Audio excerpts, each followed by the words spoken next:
Hello and welcome back to the Darth Magog channel. I'm your host, the Dark Lord of the Apostates, Darth Magog.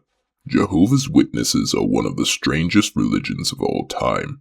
Despite claiming to be the truest of Christian religions and having similar basic tenets and theology as most other mainstream Christian sects, the Witnesses have a very bizarre take on the scriptures that shape their religion, and today we're counting down the top 10 weirdest Jehovah's Witness teachings. We would be honored if you would join us.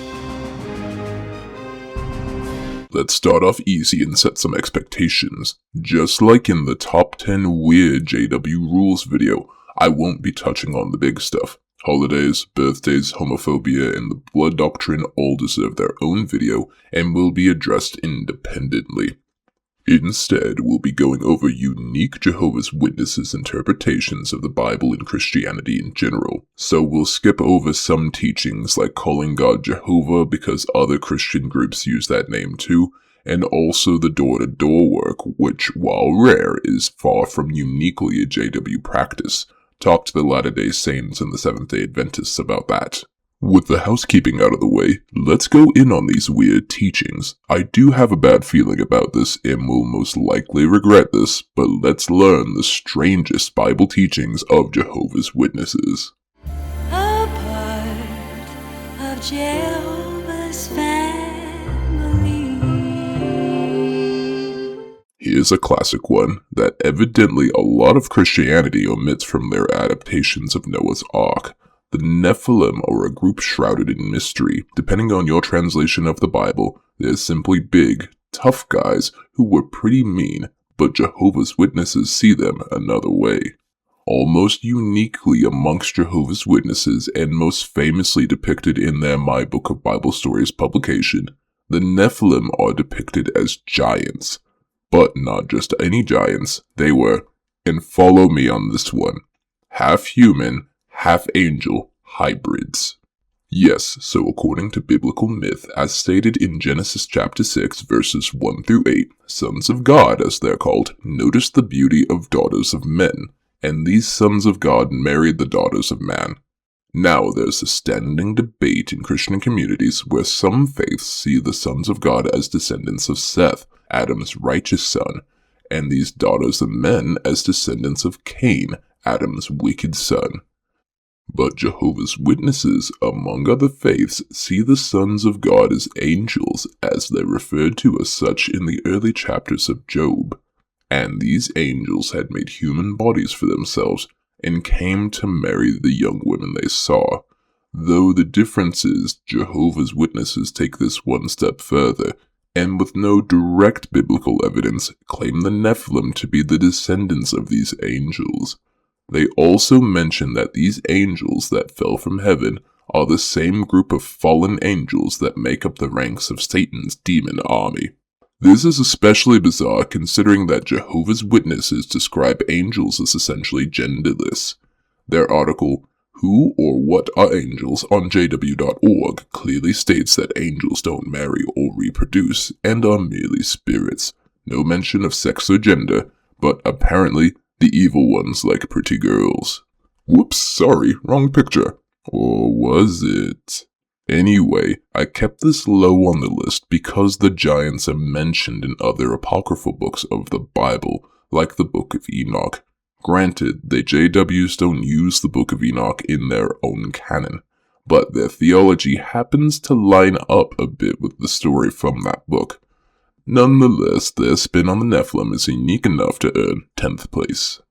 A part of Jehovah's family. Another Jehovah's Witness twist on classic Bible verses, Jehovah's Witness theology revolves around their paradise earth teaching. Unlike most Abrahamic religions, especially Christian ones, Jehovah's Witnesses don't believe in life after death. Well, mostly. We'll get to that later in the video. Contrary to popular Christian belief, Jehovah's Witnesses don't think they go to heaven when they die, for the most part. Instead, they believe that they'll be resurrected into a perfect paradise after dying, assuming they have to die at all. Things get a little complicated here, so I'll try and explain this teaching without a lot of filler. The glossary in the New World Translation claims that paradise in the Bible largely refers to a park-like garden that will encompass the earth, similar to the Garden of Eden of biblical lore. This is after the Battle of Armageddon, where the witnesses predict that their God Jehovah, his son Jesus, and their army of angels will vanquish Satan, his demons, all world governments, and every non-Jehovah's Witness on the planet. Then the garden will be populated by the saved Jehovah's Witnesses who survived the Great Battle of Armageddon, as well as Jehovah's Witnesses and other biblical figures who died before the battle. There's also going to be a smattering of non-Jehovah's Witnesses that get resurrected for 1,000 years so that they have a chance to become Jehovah's Witnesses too. The 1,000 years is called Jesus' millennial reign, where everyone alive on earth, be they Jehovah's Witnesses or one of the many non-JW resurrected people, will enjoy the paradise for 1,000 years, serving Jesus Christ and worshipping his father Jehovah. But after everyone has lived for 1,000 years, served Jesus and worshipped God, apparently God will see fit to summon Satan and his demons again to supply a final test to the populace of this magic earthly oasis. Should individual humans fail, they'll be executed along with Satan and his demons. The ones that pass just live on earth forever, doing as they please, so long as they continue to worship the God Jehovah and serve their King, Jesus Christ. The problem is the paradise earth teaching isn't commonly believed in the Bible.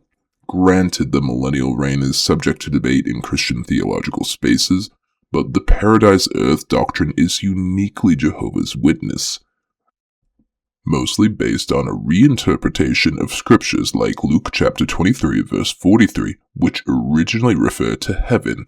That, however, likely depends on another teaching that we'll address later in the video. Until then, just accept that our paradise earth and millennial reign doctrines are unique enough to fill the 9th slot. A part of Jehovah's family. I'll never forget what my Bible study conductor told me once during our conversation about paradise earth one rainy Saturday afternoon.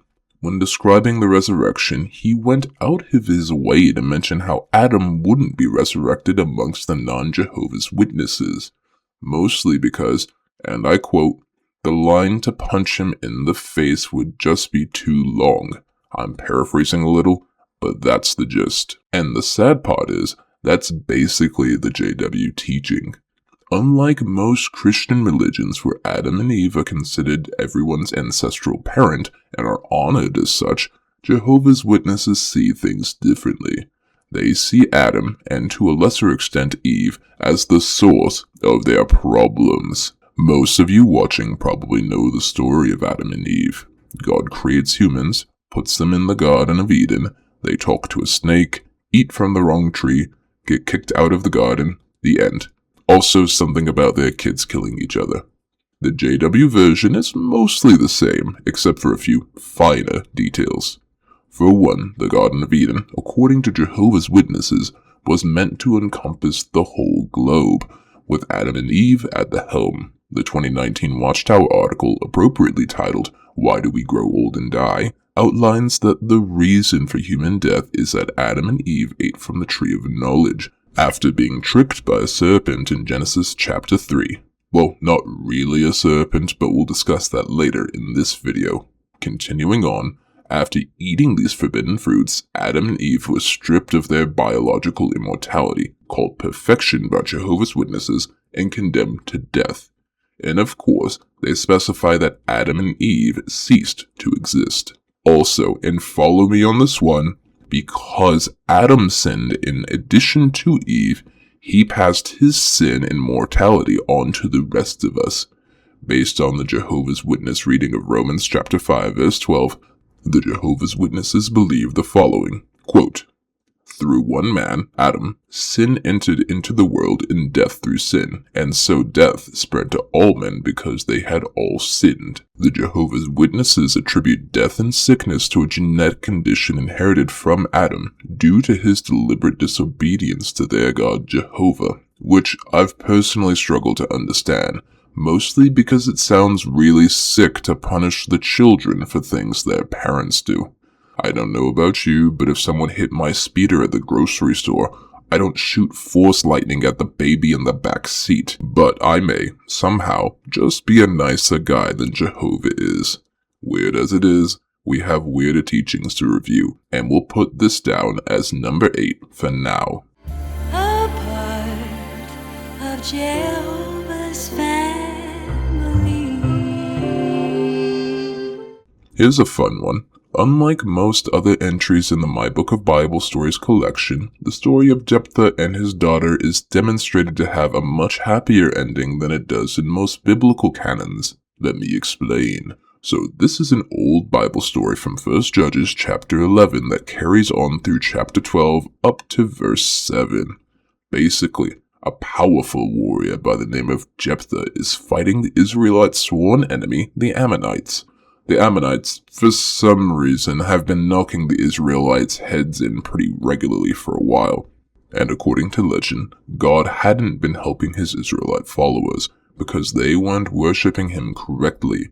It's more complex than that, but those are the basics.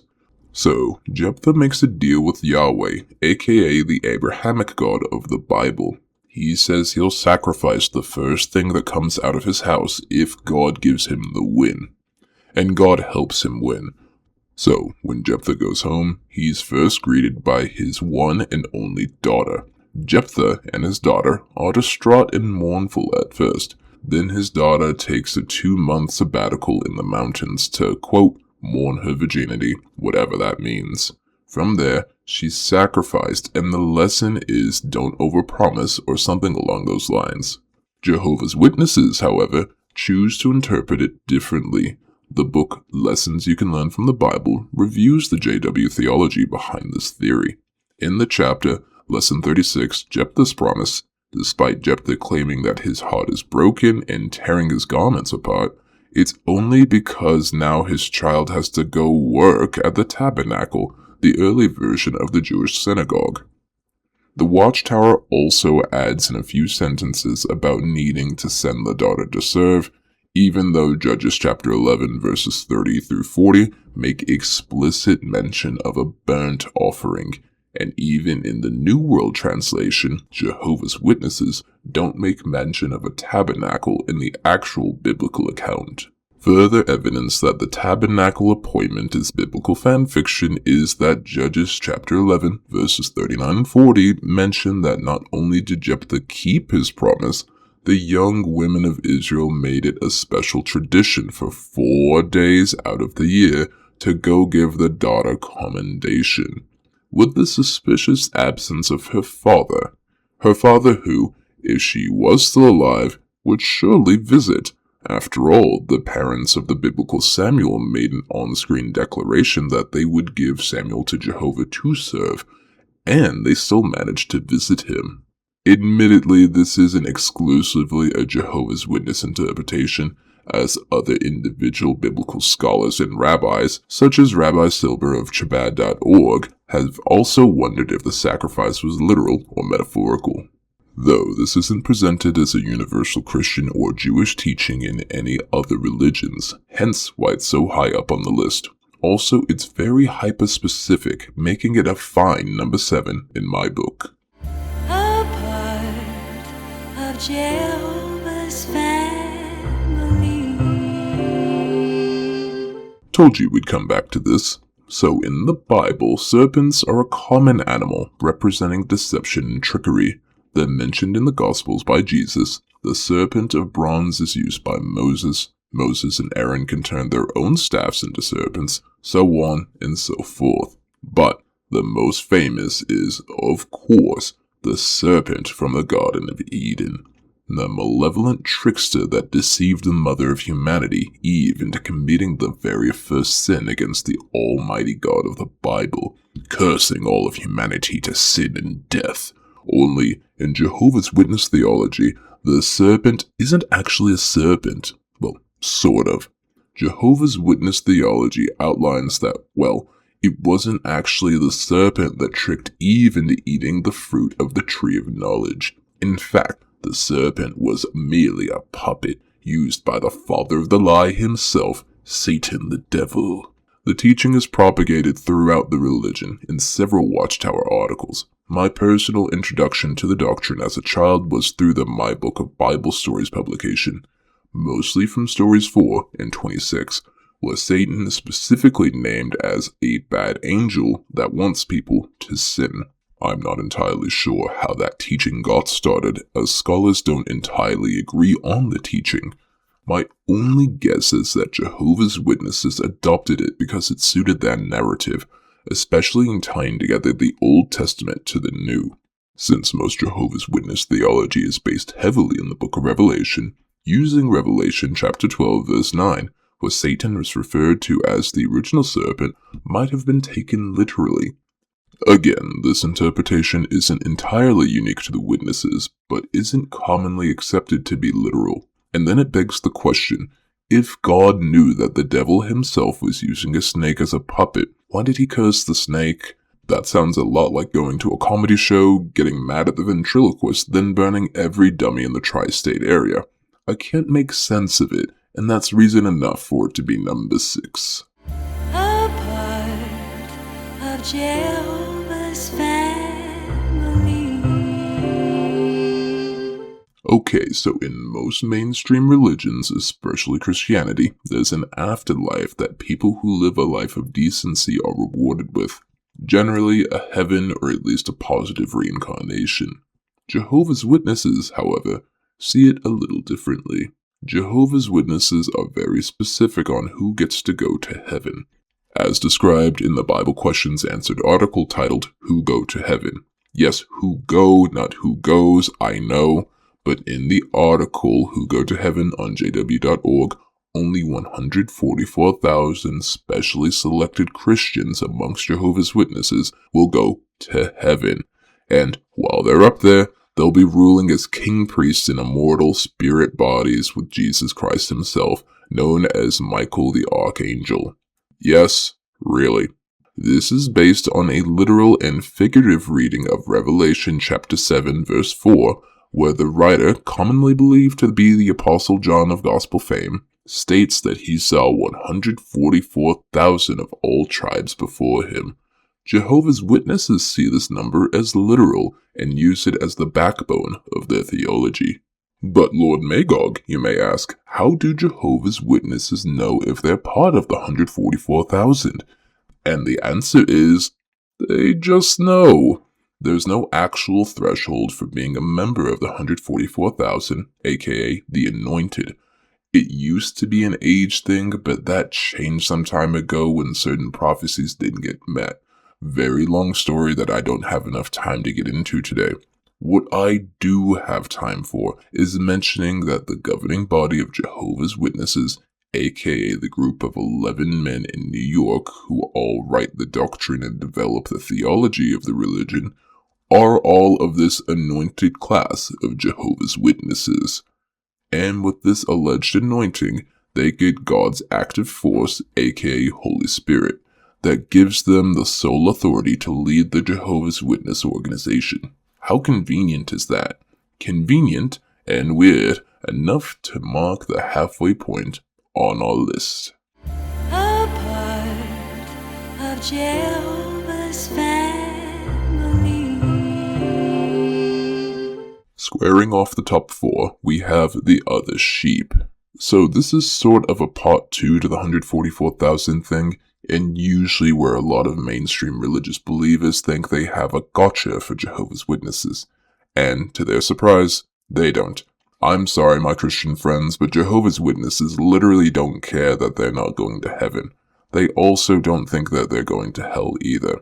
Instead, a faithful Jehovah's Witness is banking on being one of the other sheep. Who are these other sheep, you ask? Well, the easy way is using the last paragraph of the Great Crowd article from Jehovah's Witnesses' infamous reference book, Insight on the Scriptures, where, in the final paragraph, they state the following. The sum of the evidence therefore points to the great crowd as representing all those persons who are not of the heavenly bride class or the 144,000 sealed ones, but who stand approved at the time of the great tribulation and are preserved alive on earth.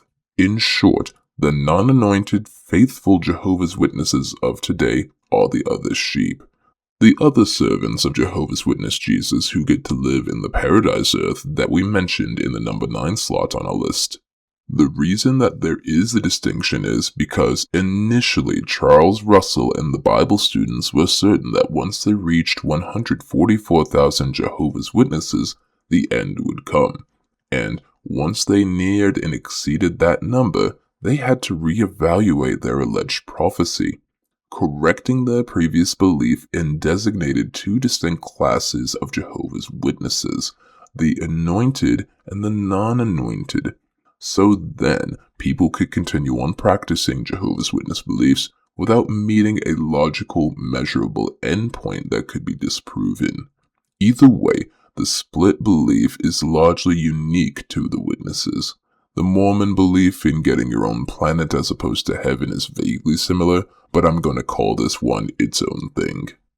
A part of Jehovah's family. The bronze medal and 3rd place winner for weird Jehovah's Witness biblical beliefs is the death of Jesus on a stake as opposed to a cross. Baffling Christians, Muslims, and atheists alike, Jehovah's Witnesses don't think that the method of execution was a crucifix. Instead, they believe it was a single, upright cross. Now, I personally barely care why Jehovah's Witnesses think this anymore, because there isn't a single theistic scholar or secular scholar that thinks that the Jehovah's Witness explanation has any meaning. But because it was drilled into my head at the tender age of 2, I'll offer a short explanation. Jehovah's Witnesses claim in the jw.org article, Did Jesus Die on a Cross?, that the Bible generally uses the word staros to refer to Jesus' method of execution, which literally translates to upright stake.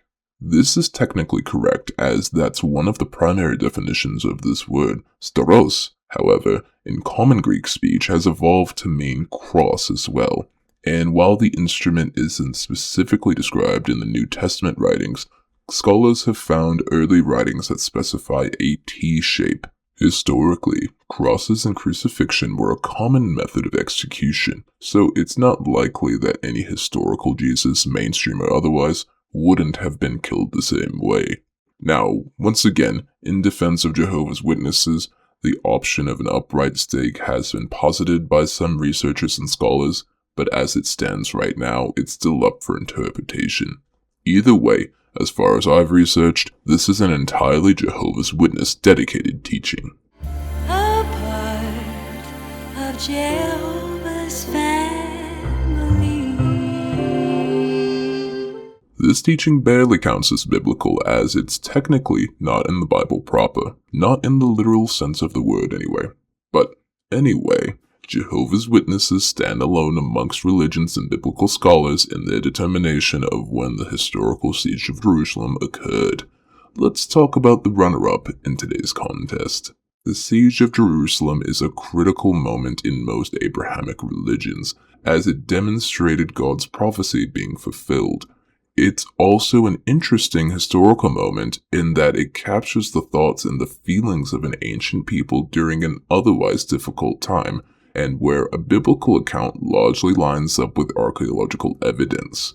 We have samples of soil that were exposed to high heat at the site, as well as written, secular documentation from the time, establishing the event occurring plainly between the years of 589 BC and 586 BC, with the fall occurring likely around 587. Despite physical documentation and demonstrable scientific evidence, Jehovah's Witnesses disagree with this otherwise universally accepted fact. Instead, Jehovah's Witnesses claim that Jerusalem was besieged and subsequently destroyed in the year 607 BC. The October 2011 Watchtower reviews the chronology in the article titled When Was the Ancient Jerusalem Destroyed? Part 1. There, they basically work backwards from when the Israelites had returned to Jerusalem in 537 BCE, claiming that the 70 years predicted by the prophet Ezra was literal. And, well, working backwards, they got to 607 BCE. That's pretty much it. They continue on dismissing claims from historians as inaccurate because records are incomplete, and never bother trying to refute the scientific evidence to the contrary. The reason Jehovah's Witnesses cling to this teaching is because their theology is centered around the date 1914. By calculating what they call 7 times from 607 BC, they reach the year 1914, which originally was supposed to be when the world-ending Battle of Armageddon would come. But when it didn't happen in 1914, Jehovah's Witnesses amended their teaching to that simply being the year of Jesus' invisible reign on earth, starting what they call the last days, meaning that for Jehovah's Witnesses, the end of the world is coming any 10 minutes now, and will be coming any 10 minutes now for the rest of the conceivable future. This is also the gateway to a lot of beliefs that the Witnesses have previously mentioned on the list. Without 607, we get no 144,000, no paradise earth, and no millennial reign, making it the perfect penultimate teaching for our list. A part of Jehovah's family. Before we move on, here are a few honorable mentions that weren't quite weird enough to make the cut.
Jehovah's family. Check on the rep, this teaching is second to none. This is hands down the weirdest Jehovah's Witness teaching in the book, quite literally. Needless to say, the central figure to all of Christianity is the man, the myth, and legend, once again, quite literally, Jesus Christ. Yeshua, if you're feeling spicy. Whether you believe he was God made flesh, the greatest prophet of all time, or just a really hip rabbi, Jesus is the most important person in all of Christianity. Now, Jehovah's Witness Jesus, on the other hand, is a distinctly different figure. This Jesus, unlike most mainstream Christian religions, is not a part of God. There is no Godhead or triune that Jesus is included in. Instead, Jehovah's Witnesses teach that Jesus is God's firstborn, the first of his creation.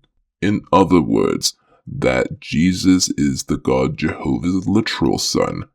That's done to reconcile John chapter 1 and verse 1 with their non-Trinitarian beliefs, amending the meaning to Jesus being a God as opposed to God with a capital G.